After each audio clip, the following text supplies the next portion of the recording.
अगली तस्वीर दिखाते हैं फोर्डो को लेकर जो दावा हो रहा है। जरा फोर्डो की तस्वीर देखिए, ये देखिए 23 जून को इजराइल ने अटैक किया है और ये हम पूरी तस्वीर दिखा रहे हैं। जो पूरा इलाका है, जो बिल्डिंग्स डिस्ट्रॉय हुई हैं, उनकी तस्वीर आप देख रहे हैं एरियल एंगल से।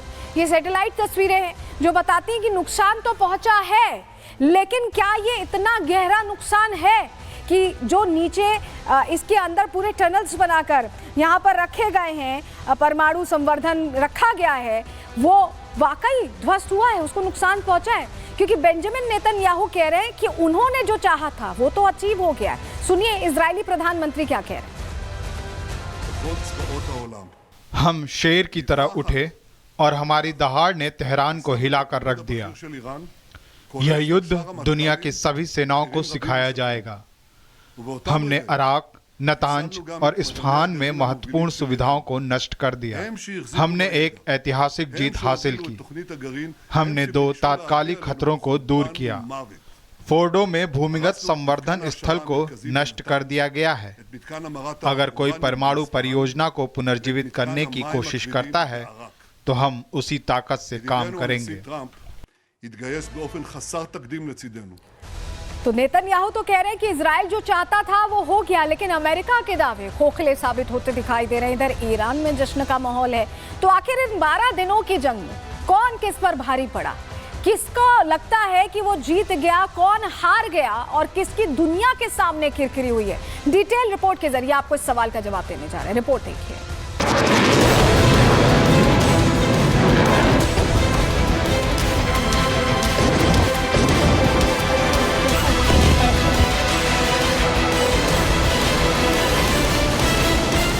इजराइल का जंगी खेल, युद्ध में ईरान हुआ फेल।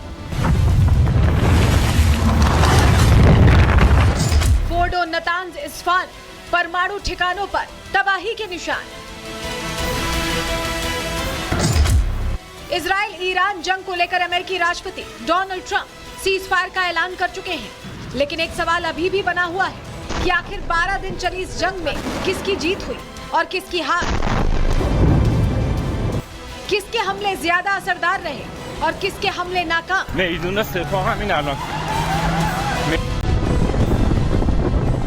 किसने अपना लोहा मनवाया और कौन बैकफुट पर आया? जंग शुरू होने से पहले और जंग में भी इजराइल के टारगेट सेट थे। इजराइल पहले ही ईरान को परमाणु कार्यक्रम बंद करने की चेतावनी दे चुका था। कह चुका था कि ईरान के परमाणु कार्यक्रम में इजराइल के अस्तित्व पर खतरा है और यही वजह है कि इस जंग की शुरुआत की। इजराइल चाहता था कि ईरान अपने परमाणु कार्यक्रम को बंद करे। यही वजह है कि इजराइल ने ईरान के परमाणु ठिकानों पर बम बरसाए।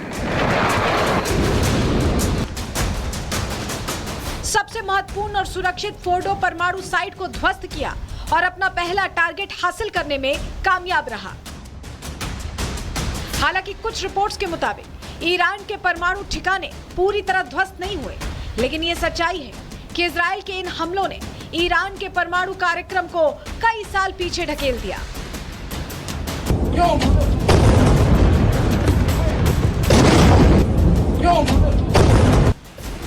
इजराइल ने हमला किया तो ईरान ने भी पलटवार किया। एक के बाद एक इजराइल पर कई बैलिस्टिक मिसाइलें दागी, जिसका जवाब इजराइल ने भी जोरदार दिया।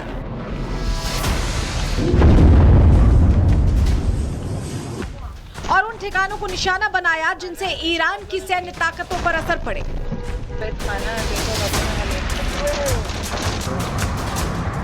इसी का नतीजा था कि इजराइल ने ईरान के पीरा शहर पर अटैक किया और बैलिस्टिक मिसाइल बनाने वाली फैक्ट्री को पूरी तरह से तबाह कर दिया, जिससे ईरान को बड़ा धक्का लगा। इजराइल यही नहीं रुका, उसका अगला टारगेट था ईरान की सैन्य लीडरशिप, और इसी को खत्म करने के लिए ईरानी आर्मी के टॉप कमांडर को निशाना बनाया गया,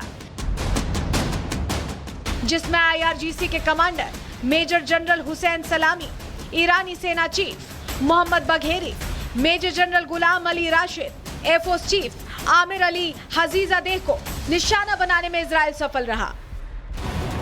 परमाणु ठिकाने ईरानी सेना के बाद इजराइल का अगला टारगेट था ईरान के सुप्रीम लीडर खामनेई, जिनके करीबी लोगों को भी इजराइल मार गिराने में कामयाब रहा। इजराइल ने उन लोगों को भी मार गिराया जो खामनेई के राइट हैंड माने जाते थे। इजराइल ने जंग में साफ कर दिया था कि अगर ईरान का परमाणु कार्यक्रम बंद नहीं हुआ तो इस युद्ध का अंत खामनेई के अंत से होगा। इसी का नतीजा हुआ कि जो खामनेई इजराइल को खुली चुनौती देते आ रहे थे, उन्हें अपने परिवार के साथ बंकर में छिपकर अपनी जान बचानी पड़ी। और फिर भी जब खामनेई को कोई रास्ता समझ नहीं आया तो अपने उत्तराधिकारियों की तलाश शुरू कर दी। ईरान के साथ इस युद्ध के बीच इजराइल ने मिडिल ईस्ट में अपने दुश्मनों को भी एक डायरेक्ट मैसेज दिया। संदेश दिया कि दुश्मनों के खिलाफ तेल अवीव और वॉशिंगटन एक साथ है। ट्रंप और नेतन्याहू की दोस्ती इतनी गहरी है कि जो भी इजराइल की तरफ आंखें उठाकर देखेगा तो उसको इजराइल के साथ साथ अमेरिका का भी सामना करना पड़ेगा। और ऐसा इस युद्ध में हुआ भी जब इजराइल की तरफ से अमेरिका ने ईरान के परमाणु ठिकानों पर B-2 बॉम्बर से बमबारी की।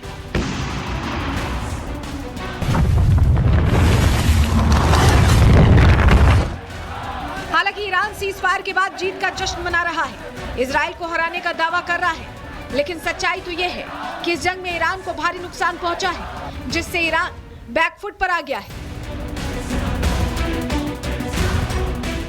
एक तरफ तो इजराइल ने अपने टारगेट को अचीव किया है, तो दूसरी तरफ ईरान केवल इजराइल की ऊंची ऊंची इमारतों पर बम बरसाकर उसको अपनी जीत बता रहा है।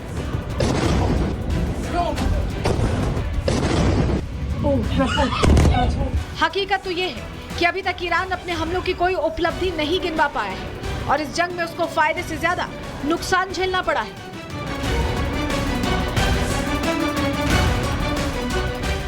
क्योंकि इन 12 दिनों में ईरान ने अपने परमाणु ठिकाने खो दिए, परमाणु वैज्ञानिक खो दिए, IRGC के वरिष्ठ सैन्य अधिकारी और रणनीतिकार खो दिए, बैलिस्टिक मिसाइल की फैक्ट्री तबाह हो गई, IRGC का हेडक्वार्टर्स तबाह हो चुका है, मुख्य टेलीविजन के ऑफिस तबाह हो चुके हैं। इस युद्ध से ईरान की एक और कमजोरी सामने आ चुकी है।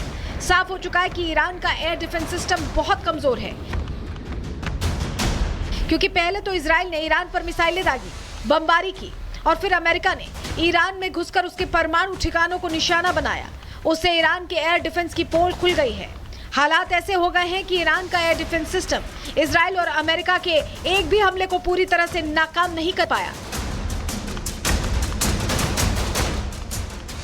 ईरान की सबसे बड़ी हार तो तब हुई जब अमेरिका और इजराइल दोनों ने ही तेहरान के एयर स्पेस पर कब्जा होने का दावा कर दिया, जिसको ईरान ने अब तक खारिज भी नहीं किया है, जिससे दुनिया के सामने ये आ गया कि ईरान की हवाई सुरक्षा कितनी हवाई है। Bureau report, Republic Bharat.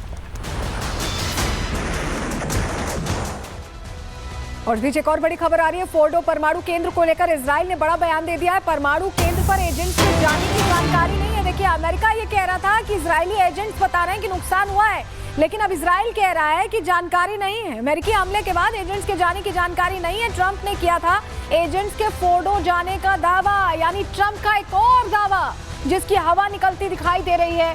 उनकी तरफ से यह कहा गया कि इजरायली एजेंट्स गए थे और उन्होंने बताया कि नुकसान हुआ है, और इजराइल खुद ये कह रहा है कि कोई एजेंट नहीं गया, इस तरह की कोई जानकारी हमारे पास नहीं है। एक और बड़ी जानकारी मिल रही है। ईरान में मोसाद के 3 एजेंट्स को फांसी दे दी गई है। आज सुबह जासूसों को सजाए मौत दी गई है। 12 दिनों में 700 से ज्यादा लोग गिरफ्तार किए गए हैं। इजराइल की मदद करने के आरोप में इनकी गिरफ्तारी हुई और 3 एजेंट्स जिन्हें फांसी की सजा दी गई है, सजाए मौत दी गई है।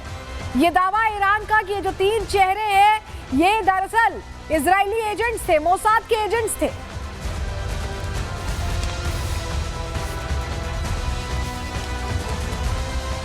तो चलिए, ईरान तो बड़ी बड़ी बातें कर रहा है कि उन्होंने जीत हासिल कर ली है, लेकिन कितना बड़ा झटका ईरान के लिए 12 दिनों का युद्ध था, जरा आपको समझाते हैं, जानकारी देते हैं। 2024 में जो विकास दर थी यहाँ पर वो 3.5 थी। 2025 की अब जान लीजिए 0.3, वैसे ही बहुत ज्यादा नहीं थी और झटका लग गया है। और आगे का फोरकास्ट अगर हम करें, 2026 की विकास दर अनुमानित 1.1 बताई जा रही, यानी 2 साल जो पीछे विकास दर थी उससे भी ये पीछे जाते दिखाई दे रहे हैं। IMF की तरफ से ये आंकड़े जारी किए गए जो बता रहे हैं कि बहुत आगे का समय कठिन रहने वाला है ईरान के लिए। महंगाई दर 2024 में 32.6 थी, 2025 की बात करें तो 43.3 थी और 2026 में यह अनुमानित है 42.5 रहने वाली है। अगर हम बेरोजगारी दर की बात करें ईरान की, ये युद्ध उस पर भी भारी पड़ा है। 7.8% 2024 में थी, 2025 जो अभी रनिंग ईयर है उसमें 9.5 थी और 2026 की बात करें तो कम होती नहीं दिखाई दे रही, लगभग 2025 के यानी इस साल के बराबर ही रहती दिखाई दे रही है। तो ये एक तरह से ईरान के लिए ये जो युद्ध है कई साल पीछे खींच ले गया है ईरान को,